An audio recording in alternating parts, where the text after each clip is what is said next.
시작이 반이라고 합니다. 그 말 뜻을 모르는 분들이 있지는 않겠죠, 사실은.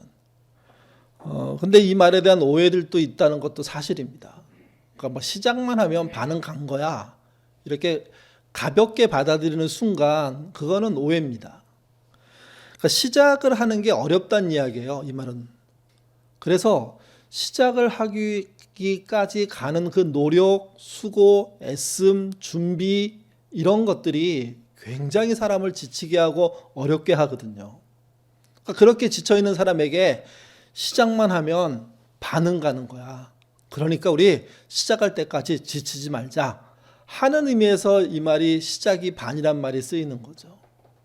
그러니까 이 말을 잘못 쓰면 야, 시작만 하면 반을 먹고 들어가는 거야, 이렇게 쓰는 순간 이거는 함정이 됩니다. 시작하는 사람들이 얼마나 정말 입술이 바짝바짝 마르도록 그렇게 준비를 합니까? 그 준비가 있었기 때문에 시작한 순간 반을 향하여 갈 수 있는 동력들이 나오는 거죠, 이게. 문제는 이겁니다.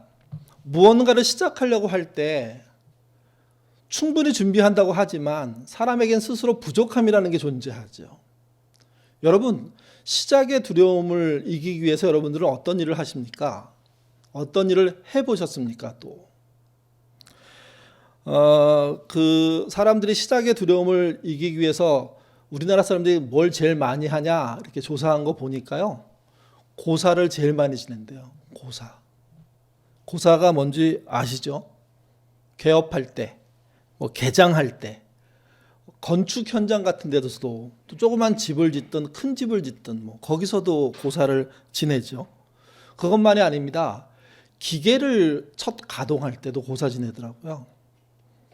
영화를 촬영할 때도 고사 지내요.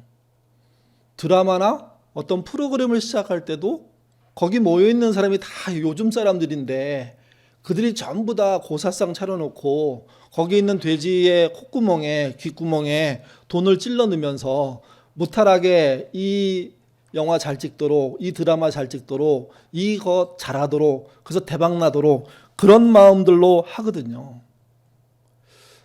기독교인들 중에는 야, 고사라는 게 이제 다 사라졌지 이렇게 생각하는 분들 많을 겁니다. 근데 그렇지 않습니다. 고사가 굉장히 일반적이라는 게 우리가 요즘 지내면서 더 알게 되잖아요, 이게.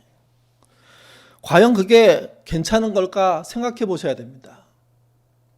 요즘 아이들이 만드는 게임을 만드는 사람들도요, 그 게임을 준비하는 시작을 할 때 고사 지내더라고요. 그리고 그거를 다 만들어서 이제 출시하기 직전에 또 모여서 세상에 가장 첨단의 일을 하는 분들도 고개 숙이고 돈 찔러 놓고 절하고 빌고 그래서 대박나게 해달라고 한다는 거죠. 그들만 그럽니까? 아니요. 정치적인 영역에서는 더 그럽니다. 왜 그럴까요? 불안하기 때문이에요. 시작이라는 게 너무너무 두렵기 때문이에요, 이게. 여러분, 우리나라의 인공위성이 몇 기나 떠 있는지 아십니까? 오늘 여기 장로님도 오시고 권사님 두 분도 오셨는데 최근에 가장 큰 인원, 많은 인원이 와 계십니다. 저나 우리가 기도회 할 때 막 10여 명씩 오셨을 때 그 이후에 처음에 두 분 오시더니 또 한 분 오시고 이번엔 세 분이 오셨네요. 다음 주에는 한 5분 오실까요? 그 다음 주에는 한 10명 됐으면 좋겠습니다. 네. 인공위성이라는 거는 우리나라의 과학에선 최첨단이에요. 그거 하나 띄우려고 얼마나 대단한 노력과 수고를 해야 되지 않습니까? 근데 우리나라는 지금까지 16기를 띄웠습니다. 물론 이미 용도가 폐기돼서 우주 쓰레기로 남아있는 그 인공위성도 있다고 하더라고요, 이게. 16기라는 이 숫자는 외국에 비교하면 그렇게 많은 숫자는 아닙니다. 중국 같은 경우는 363기를 띄웠고요. 일본은 80기, 인도는 60기 정도 띄웠습니다.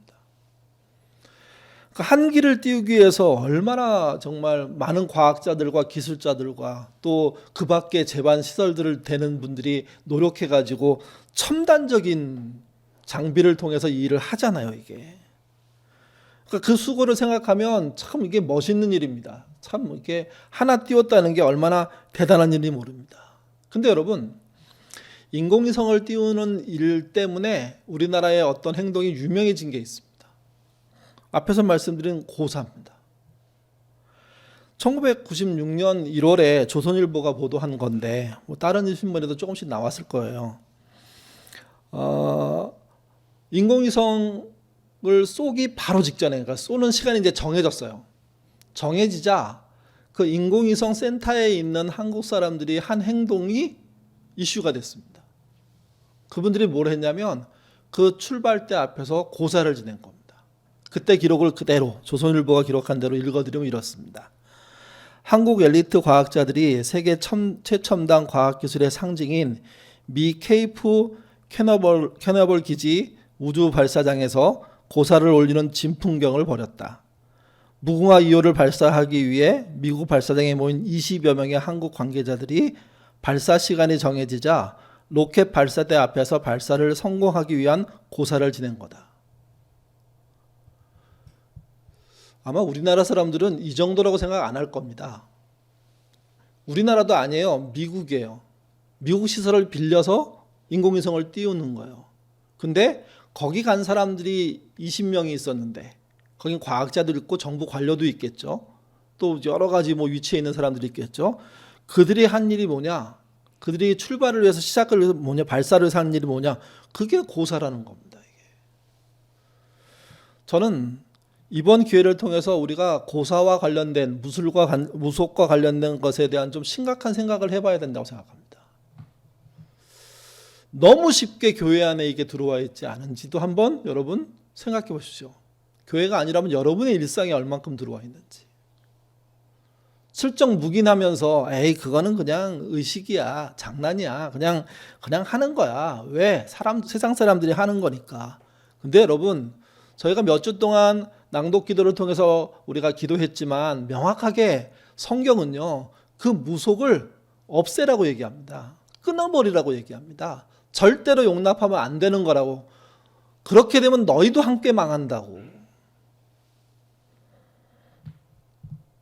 그래서 시작을 할 때 두려움을 신자들은 다르게 이겨야 돼요.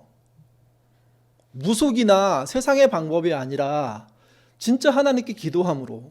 제가 앞에서도 기도할 때 코로나가 끝나는 것을 준비하는 것이 끝나고 난 다음에 와 우리 뭐 하자 이렇게 갖고 되는 일이 아니라 지금부터 준비해야 된다고 말씀을 드렸어요. 여러분, 신자가 코로나 이후에 삶을 제대로 살기 위해서 지금부터 준비해야 될 게 뭘까요? 그게 결국은 하나님의 말씀과 그분을 향한 기도죠.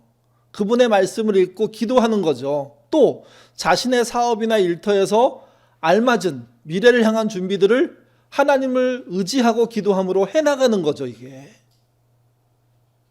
그렇게 되지 않으면 모두가 시작했을 때, 코로나 이후 시작했을 때 시작하지 못하게 됩니다. 시작이 반이라고요? 아니요. 준비한 사람만이 반을 향해 갈 수 있는 동력을 얻을 수 있는 거지, 준비도 없이 확 휩쓸려가는 사람들이 반까지 갈 수 있을까요? 그렇지 않다는 겁니다. 그래서 우리에게 좀 상기시켜 드리고 싶은 겁니다. 고사라든지 무속이라든지를 가지고는 준비가 되지 않습니다.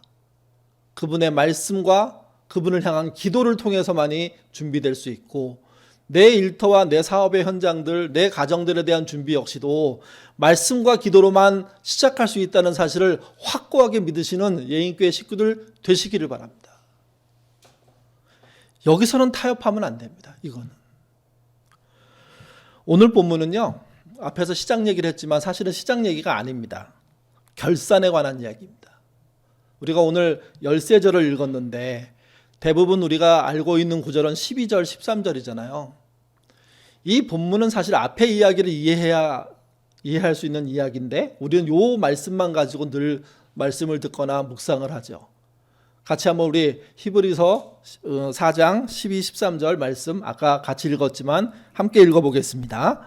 하나님의 말씀은 살아있고 활력이 있어 좌우의 날선 어떤 검보다 예리하여 혼과 연과 및 관절과 골수를 찔러 쪼개기까지 하며 또 마음의 생각과 뜻을 판단하시나니 지으신 것이 하나도 그 앞에 나타나지 않음이 없고 우리의 결산을 받으실 이의 눈앞에 만물이 벌거벗은 것 같이 드러나느니라.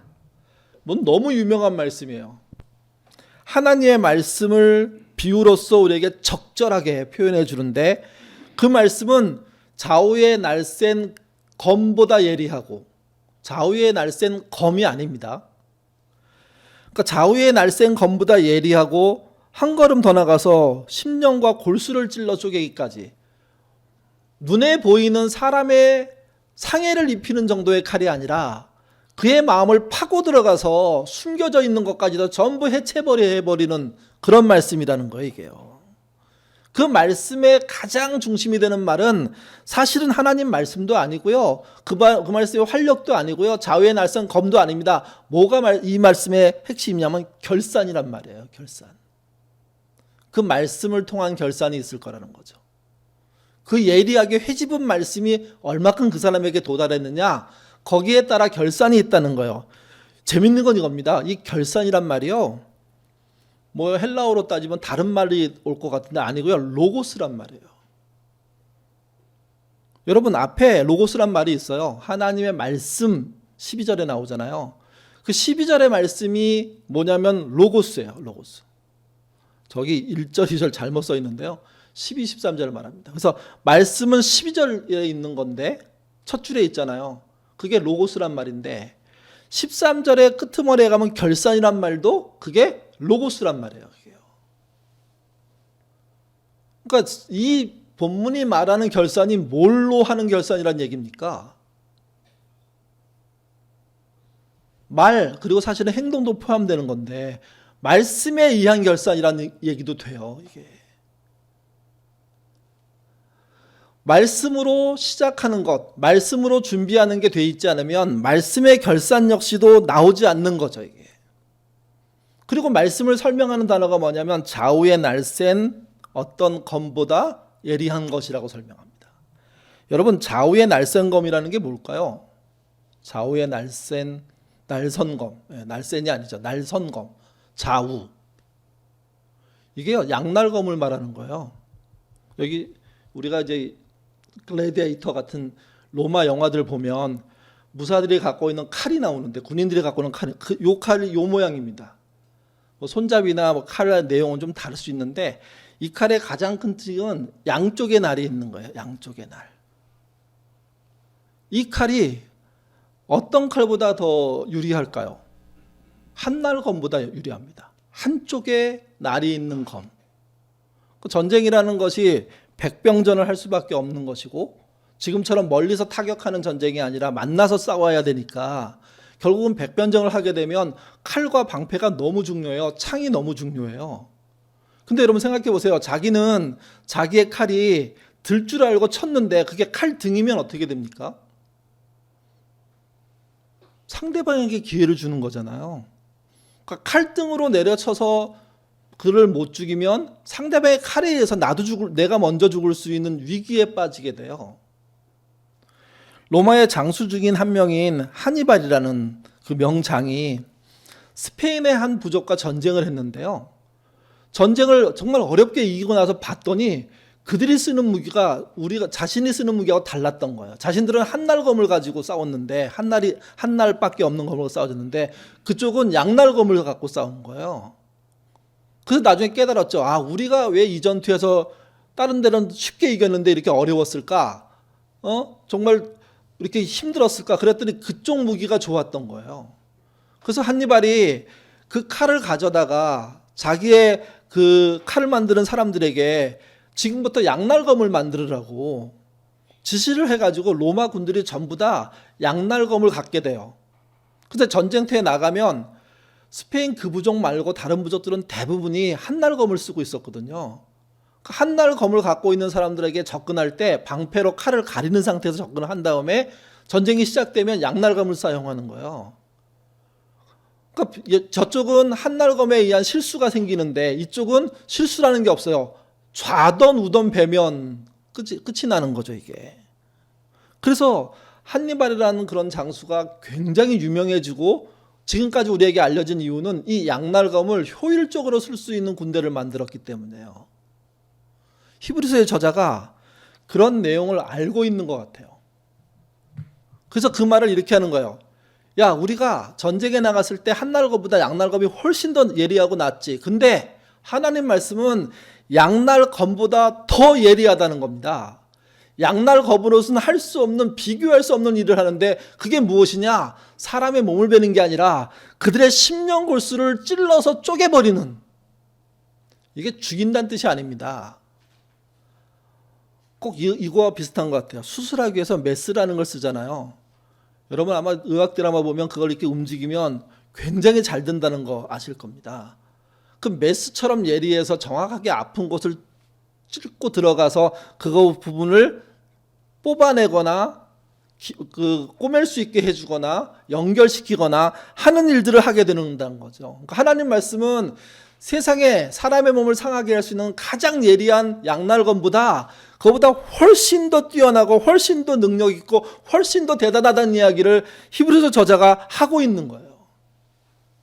그리고 하는 말이 그거죠. 그 칼은 심령 골수를 쪼갠다고요.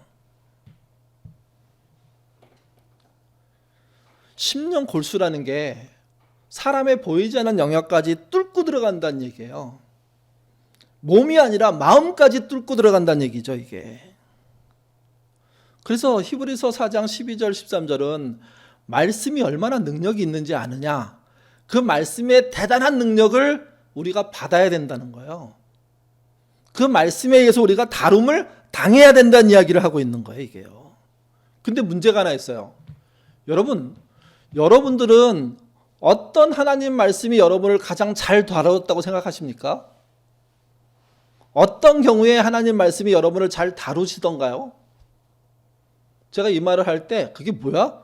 아마 그렇게 생각하는 분이 있는가 하면, 그렇지, 나는 이런 말씀에 내가 다룸을 당한 적이 있어 라고 생각하는 분이 있을 수 있어요. 교회에는 말씀에 대한 두 그룹은 아닙니다. 그게 무슨 말이야? 말씀이 왜 나를 다뤄? 이렇게 말하는 사람이 있는가 하면, 말씀에 의해서 다룸을 당한 사람들이 있어요. 오늘 본문의 이야기는 말씀에 의해서 다룸을 당하는 사람들가 알고 있는 이야기를 하는 거예요. 다룸을 당하지 못한 사람들은 그게 뭔 말인지 모르는 이야기인 거죠. 여러분, 이 이야기를 모르시는 분들은 말씀에 의해서 다룸을 당하셔야 돼요. 당한다 하니까 되게 기분 나쁘게 들으신다. 아니요, 이건 진짜 복이에요. 은혜예요. 이게 믿음의 능력이에요. 내가 말씀을 파고 들어가는 것 같지만 천만의 말씀이요, 내가 파고 들어가는 노력이 있는 게 가상하고 좋은 일이지만, 놀라운 건 하나님의 말씀은 우리보다 훨씬 더 능력 있게 우리의 가슴을 파고 들어와서 우리의 심령의 골수를 쪼개내고, 그리고 그 쪼갠다는 게 뭐냐면 고안에 숨겨놓은 것까지도 탁 깔아서 본인 스스로 자기도 잘 몰랐던 걸 깨달게 만드는 능력과 은혜가 있다는 거죠, 이게. 그분의 말씀에 다룸을 당해 보셨습니까? 이제 한 걸음 더 나가면 말씀에 의한 다룸은요, 또 두 가지로 나뉘어요. 티슬러라는 성경 해석을 하는 전문가가 말씀을 이미 우리를 어떻게 다루는지 그걸 두 가지로 표현했어요. 같이 한번 우리 화면에 나오죠? 읽어보겠습니다. 하나님의 말씀이 가장 날카로움을 가지게 되는 때는 그 말씀이 독자에 대해 친구로서가 아니라 적으로 대할 때이다. 말씀은 우리가 기존에 가지고 있던 소망이나 기대를 변화시키고 바로 잡아준다. 이 말씀의 의미를 좀 우리는 새겨드려야 할 필요가 있습니다. 많은 분들이 위로받고 싶어 해요. 성경은 위로가 됩니다. 하나님은 위로가 되십니다. 진짜 위로가 되십니다. 그분만큼 위로를 주시는 분은 없습니다. 그분의 말씀으로 통한 위로를 정말 믿는 자들이 못 받았다면 이건 통탄할 일입니다. 왜? 그분은 충분히 넉넉하게 믿는 모든 사람에게, 아니요, 심지어 믿지 않는 사람들에게도 위로를 주려고 애쓰시는 분이에요. 그래서 선지자들에게 그렇게 하죠. 내 백성을 위로하라고. 넌 가만히 있지 말고 내 말들을 들고 나가서 너가 속해 있는 백성들, 그게 너의 백성이다, 나의 백성인데 그들 모두를 위로하라고. 신자의 사실은 능력은 위로할 수 있는 힘을 가졌다는 거예요. 이때 그 말씀의 어떤 한 어떤 영역을 티슬러는 뭐라고 했냐면 친구 같은 말씀이라고요. 친구로서 대해주는 위로의 말씀이라고요. 이 말씀이 우리를 살리죠. 새 힘을 얻게 하죠. 근데 친구로서의 말씀이 충분히 전해지고 난 다음에 한 걸음 더 들어가게 돼 있습니다. 그 말씀이 뭐냐면요, 적으로서 말씀이 나를 적대시합니다. 내가 어느 순간 덜커덩, 내가 하나님으로부터 멀어져 있구나, 내 욕심이었구나, 이거 어떡하지? 이럴 때입니다. 티슬러는 뭐라고 얘기한 거냐면, 친구로서의 말씀이 그 성경을 읽는 자를 살려주겠지만, 근데 진짜 그 사람이 하나님과 진짜 친구가 되려고 하게 되는 어떤 과정은 적으로서 말씀이 자신을 대할 때인 거예요. 자신의 죄를 파고 들어가서 공격하기 시작할 때라는 거예요. 그건 신앙으로 치면 밑에 있는 게 아니라 위에 있는 겁니다. 낮은 게 아니라 높은 겁니다. 하나님 말씀이 나를 공격하면 뭔가 큰일 날 것 같고 어렵죠. 물론 큰일 났습니다. 근데 여러분, 그럴 때 그 날카로움을 가진 말씀이 우리의 심령 골수를 쪼개게 되고요. 그 말씀으로 해서 위로의 말씀으로는 해결할 수 없는 더 큰 은혜와 능력과 권능과 힘과 집중력을 만들어주기 시작한다는 거죠.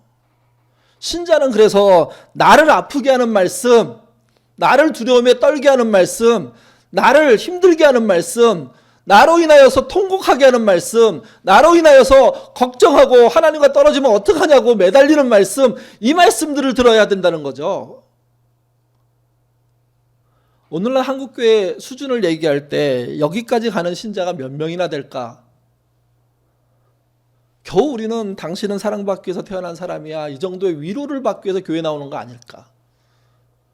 원수를 사랑하는 그 말들이 먼 다른 사람들의 이야기고, 원수 같은 형제들을 섬기란 그 말들이 누가 나는 해당이 안 돼, 나는 모른 척 할 거야, 그러면 되지, 외면할 거야, 이걸로 피하는 그 정도의 수준이면 사실은 이 티슬러가 말하는 말의 의미를 이해하지 못한 거라는 겁니다.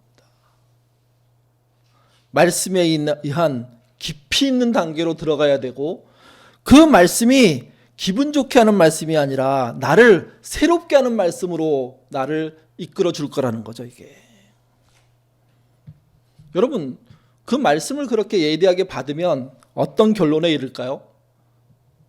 그게 이제 오늘 본문이 실제 하고 싶은 얘기입니다. 우리가 앞에서 읽었을 때 반복되는 단어가 있었습니다. 안식이란 단어입니다. 안식. 안식을 주었지만 너희가 걷어찼다. 안식하지 못하게 된다고 내가 경고한 적이 있다. 이런 얘기가 앞에 계속 반복이 됩니다. 말씀에 토한 안식이 너에게 필요한 거였다. 근데 너희들은 걷어찼고 그래서 내가 분노했다. 이런 얘기가 앞에 있는 거죠. 1절만 같이 한번 읽어보겠습니다. 그러므로 우리는 두려워할지니 그의 안식에 들어갈 약속이 남아있을지라도 너희 중에는 혹 이르지 못할 자가 있을까 합니다. 안식이라는 것을 하나님이 주시려고 하는 건데, 그게 이제 우리가 13절에 읽었던 결말이에요. 지난주에 제가 결말이 바뀌는 기회라는, 결산이 바뀌는, 그 결과가 바뀌는 기회라는 설교했잖아요. 이 결과가 어떻게 바뀌는 거냐? 근데 결과는 뭘로 바뀌어야 되느냐? 그게 안식으로 바뀌어야 된다는 거예요. 히브리서 4장은요. 이 안식이란 말이 4장에 몇 번 나오냐면 9번 나와요. 부정적으로 긍정적으로. 그리고 명확하게 말해요. 진짜 안식은 하나님만 주시는 거라고. 1절이 그 얘기를 하고 있는 거예요. 이게. 그러니까 약속은 내가 했다. 거기에 들어올 사람이 있다. 근데 조심해라. 모두가 들어오는 거 아니다. 말씀에 의해서 심령골수가 쪼개진 자가 들어온다는 겁니다. 우리는 너무나 구원을 우습게 생각해가지고 저 예수 믿어요? 이렇게 말하면 주는 거라고 생각해요. 아니요. 여러분이 진심으로 믿으셔야 돼요. 전심으로 믿으셔야 돼요. 충성스럽게 믿으셔야 돼요. 그런 말을 하는 거였지. 여기서 예수 믿을 사람 손 들어보세요. 저요? 정신 구원받았어요. 그 얘기를 하는 게 아니에요. 그 구원받았다는 이야기는 사실 이제부터 믿음이 시작된 거예요. 잘 배우시고 말씀을 따라오시고 기도하시고, 그래서 친구처럼 위로하는 말씀을 넘어서서 심령의 골수를 쪼개는 하나님의 명쾌한 말씀들, 두려운 말씀들을 듣는 데까지 잘하셔야 되는 거예요. 그 얘기를 한 거예요. 그리고 우리는 그 믿음을 통해서 구원이란 단계까지 들어가는 은혜, 그게 결국은 안식이라는 거죠. 이게 여러분, 말씀이 우리의 심령 골수를 쫄러 쪼개서 얻게 되는 게 안식이고, 그게 우리가 얻어야 될 결과입니다. 결과를 언제 바꿀 수 있습니까? 지금 바꿀 수 있는 겁니다. 앞에서도 말씀드렸죠. 코로나 이후에 새로운 세상을 어떻게 준비하냐, 언제 준비하냐, 지금 하셔야 됩니다. 지금 깨어서 기도하시고, 지금 그날에 할 사업 구상들을 하시고, 지금 그때 해야 될 인간관계들을 어떻게 할지, 어떤 삶을 살지 그림을 그려내셔야지, 그때 가가지고 남들 전부 다 출발했는데 나 이제 시작해야지 하면 아무것도 안 되는 거예요. 안식은 두 차원입니다. 첫 번째는요, 지금이란 차원이 있고요. 두 번째는요, 마지막, 결산이란 차원이 있습니다. 그러니까 지금 말씀으로 찔러 쪼갰을 당하는 삶을 살 때 마지막으로 결과에 가서 안식을 누리게 된다는 이야기를 히브리서 4장이 해주고 있는 거죠. 근데 문제가 있어요. 우리의 준비가 그렇게 녹록하지 않다는 겁니다. 늘 잘하지 않다는 겁니다. 잘하지 못한다는 겁니다. 여러분, 신자가 관심은 있고 조금은 하지만 정말 열심히 하지 못할 때 하나님은 뭘 하실까요? 로마서에 나오는 이야기죠. 말할 수 없는 탄식으로 기도하신다고요. 왜 그렇게 할까요? 그분이 우리의 부족함을 채워주시기 위해서 그렇게 하시는 것 같아요. 우리는 그분이 우리를 위해서 채워주는 그 노력을 하고 있다는 걸 우리는 알아야 돼요. 그리고 그것에 대해서 죄송하게 생각해야 돼요. 그리고 우리는 조금이라도 그분이 우리 편을 들고 있는 것에 대해서 호응하고 함께 따라가는 노력을 하기 시작한다면 그 사람 역시도요, 결산의 시간에 가서 안식을 얻게 되는 결과에 이르게 된다는 거죠. 예인의 모든 식구들은요, 단 한 명도 그 결산에서 안식을 얻지 못하는 사람이 없었으면 좋겠습니다. 그러기 위해선 말씀으로 치심을 받으셔야 되고, 이 침은 사랑이고 이 침은 하나님의 권능으로 나를 살리기 위한 수술과 같은 겁니다. 그래서 말씀이 걸림돌이 되어 보셔야 돼요. 말씀이 아픔이 되어 보셔야 돼요. 말씀이 나를 힘들게 만들어야 돼요. 놀라운 건 힘들어지면 힘들어질수록 말씀에 의해서 그런 일이 벌어질수록 그 믿음은 클 수밖에 없고, 그 믿음은요, 남들이 쫓아갈 수 없는 우뚝 서는 믿음이 되는 거죠. 끄트머리란 말이 있습니다. 끝과 머리의 합성어입니다. 여러분, 끝이면 끝이지 머리면 머리지 끄트머리가 뭡니까? 끄트머리란 말은 우리나라 말밖에 없습니다. 끝과 머리, 시작이 같이 있는 겁니다. 같이. 저는 우리나라의 그 말 구조가 참 대단하다는 생각을 하게 되는데요. 끝났냐? 끝이 아니라는 거죠. 머리가 시작됐다. 그러니 희망을 가질 수 있다. 그게 그거라는 거죠. 지구가 완전히 끝장나지 않는 한 끝은 없습니다. 어떤 거의 끝은 어떤 거의 시작이라는 겁니다. 한 직장인은요, 열심히 일하고 보니까 막차 시간이 됐습니다. 그래서 회사에서 막 불이 나게 옷 입고 달려서 막 엘리베이터 타고 내려와서 정문을 통과해서 그리고 버스 정류장까지 한 5, 6분 뛰어야 되는데 막 열심히 뛰어가지고 갔어요. 본인이 사거리에 도착해서 저쪽 건너편에 가야 되는데 저쪽에 버스가 도착했어요. 그래서 막 손을 흔들면서 세워달라고 해서 막 어떻게 그때 가는데 자기가 횡단보도를 건너기 전에 버스가 지나가 버렸어요. 움직여요. 그러니까 막 신호도 무시하고 쫓아가서 막 손 들고 세워달라고. 근데 기사 아저씨가 본 척도 안 하고 슉 가요. 그래서 그 뒤에서 갖고 소리 지르면서 손 들고 있는 거예요. 이게 막차로 따지면 끝이죠. 근데 그분이 뭘 경험한 줄 아세요? 막 손 들고 있으니까, 그래서 막 열받아서 욕도 하고 뒤로 돌아섰는데 택시가 바로 딱 서 있더래요. 택시 타고 어쩔 수 없이 타고 갔어요. 조금 가니까 버스를 추월해요. 더 빨리 집에 도착했어요. 아마 사람들이 그럴 거예요. 이 얘기를 듣는 분들이. 돈이 더 많이 들었잖아. 아니요. 생각을 잘 해보면 막차를 놓쳤다고 해서 집에 못 가라는 법이 없잖아요. 손을 흔드니까 택시기사는 자기를 부르는 줄 알고 섰다는 거죠. 그리고 웃지 못하지만 화가 나지만 그 차를 탔더니 역전하게 된다는 거예요. 여러분, 끄트머리란 말을 그렇게 이해하시면 좋을 것 같아요. 무슨 말이냐면 우리의 절박함은 하나님의 시작이에요. 우리의 끝장난 상황은 그분이 일하실 틈이에요. 그때부터 하나님이 새롭게 일을 시작하죠. 신자란 그런 일을 한 번도 경험하지 않고 안전하게 살다 천국 간 사람이 아니고요. 그런 일이 벌어질 때마다 하나님이 다시 시작하는 것을 몸소 느끼며 살아가는 사람들이에요. 여러분, 평안과 별일 없이 살다가 죽은 사람보다 어려운 상황 속에 그분을 만나고 그분이 건너목을 건너게 하고 놓친 차를 앞지르게 하고 정말 패배하고 실패했던 그 자리를 뒤집어서 새롭게 출발시키는 일들을 하시는 분이라는 걸 아는 것은 조금 차이가 나는 게 아니라 많이 차이가 나는 겁니다. 이게 왜 이런 일들을 못 경험할까요? 왜 이런 기가 막힌 역전들이 우리에게 안 일어날까요? 말씀이 여러분 삶 속에 빈곤하기 때문이에요. 말씀이 여러분의 심령 골수를 쪼갤 정도로 여러분에게 가까이 가 있지 않기 때문이에요. 아니, 여러분이 가까이 가시지를 않기 때문이에요.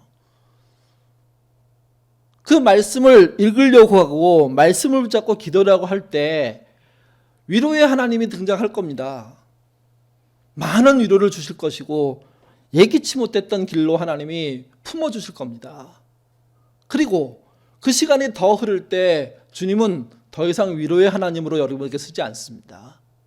여러분의 진짜 치료해야 될 그분을 끄집어내는 일을 시작하십니다. 하나하나 끌어내실 겁니다. 하나하나 뽑아내실 겁니다. 하나하나 그것이 풀려나가기 시작할 때 거기로부터 풀리는 것이 위로받는 것보다 얼마나 큰 은혜인지를 알게 될 것이고, 하나하나의 장벽을 넘어가고 하나의 어려운 사람들을 넘어갈 때마다 하나님이 함께 하시구나 때문에 희망과 소망을 느낄 수밖에 없게 되는 거죠, 이게. 그래서 하나님의 말씀은요, 사람의 끝난 자리에서 시작을 보여주는 말씀이고요. 그 말씀은 통해서 우리가 그 말씀의 빈곤에서 벗어난다면 말씀의 풍요한에 누리게 되고, 그 풍요로 인해서 우리의 결말, 우리의 결산, 우리의 마지막이 바뀌게 되는 거죠. 즐거운 말씀만 사모하지 마십시오. 아픈 말씀이 존재한다는 사실을 아십시오. 내 심령 골수를 찔러 쪼개는 그 말씀을 만날 때 좌절하지 마시고, 그래 이게 살 길이야 하고 그 말씀을 붙잡으셔야 됩니다.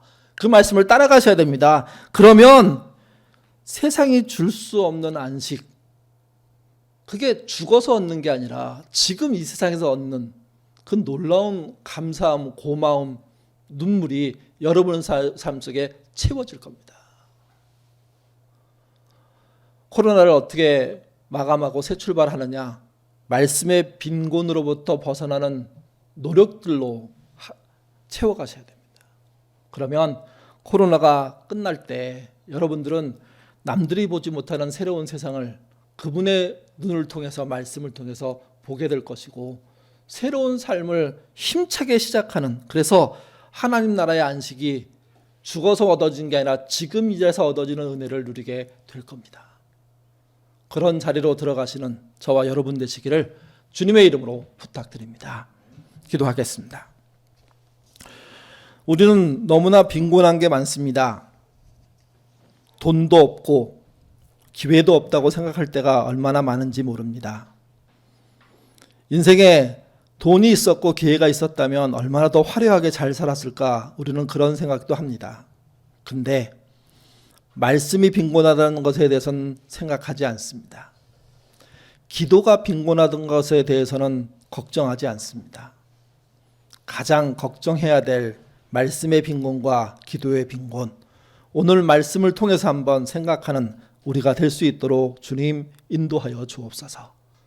하나님, 주의 말씀이 좌우의 날이 선 그 검보다 예리하게 우리의 심령골수를 찔러 쪼갠다고 말씀하셨는데 과연 우리에게 그런 경험이 있습니까? 그렇게 다가오신 말씀 때문에 떼굴떼굴 구르고 통곡하고 정말 절규했던 시간이 존재하기는 하는 겁니까? 옛날에 그랬고 지금은 안 그렇다는 이야기를 하실 분들도 계시겠지만 그것이 결코 자랑이 아니란 사실을 안 우리가 될 수 있도록 주님 인도하여 주옵소서.